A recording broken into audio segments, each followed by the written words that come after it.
Okay guys, dito naman tayo sa Tulibaw.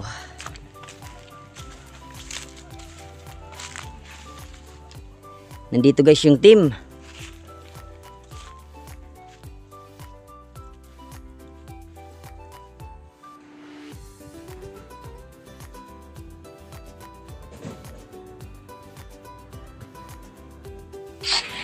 At ito guys, si Tropang Ilyas ay sinolo na nga ang pagbuhat ng aluminum. At kung mapapansin nyo guys, yung aming sasakyan ay hindi na namin dinala sa baba kasi mahihirapan tong umakyat. At mukhang powerful yata ang ating tropa ngayon.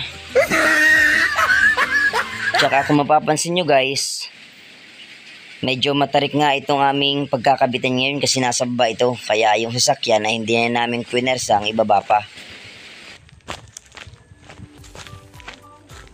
Ito yung pagkakabitan namin na maganda yung view. Kasi yung baba nito ay dagat.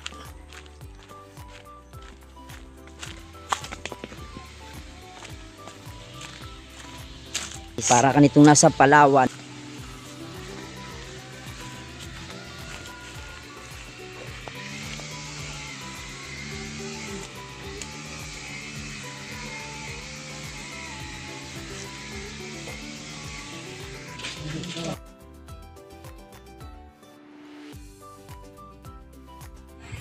At dito naman guys ay kailangan natin maglagay ng carpet dito para hindi masyadong magasgasan ang ating mga ginagawa.